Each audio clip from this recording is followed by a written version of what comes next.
Hello everyone, so in today's video we're gonna see what is XSS scripting or cross-site scripting.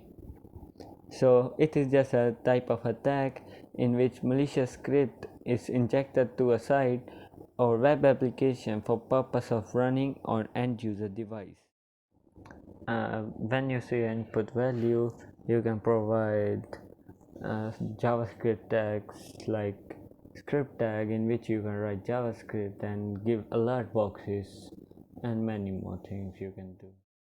So now we're gonna see what is impact of XSS.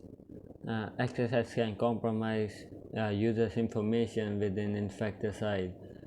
This means attacker can capture user credentials, password, payment information, and other sensitive data.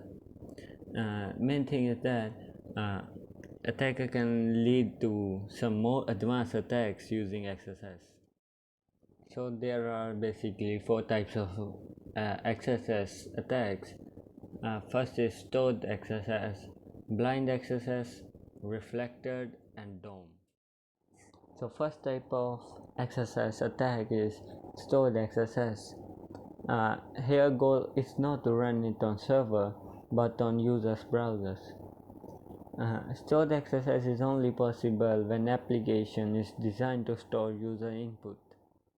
So this is example of stored XSS. This is attacker's browser, this is server, this is victim's browser. I think of stored XSS as a comment section of YouTube, where you will post a comment and that YouTube will store it, and every person else in the world will get it, or they can see it anytime because this server stored it.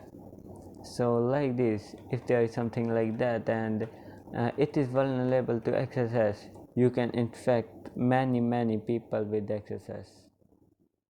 And next comes blind XSS. It is XSS in which you don't get any pop-up or message that your code or JavaScript code was successfully executed. Now comes reflected XSS. It is same as stored XSS, but your payload is not stored in server. You can only run it once. So this is example of reflected XSS in which it takes a name as input value and server do not store it, so you can only give a script tag just once. So next type of XSS attack is DOM XSS. It is a type of attack in which your input or payload change DOM, basically JavaScript code, of page client, and then server will run your code as client page code. So here is example of DOM XSS. You can think of DOM XSS as a site which takes input from user and changes heading of site according to input. So what you can see here source code, that what it is doing is taking user input in a demo object and then changing value by using document.write. So what you can do is here you can print and locations and everything here.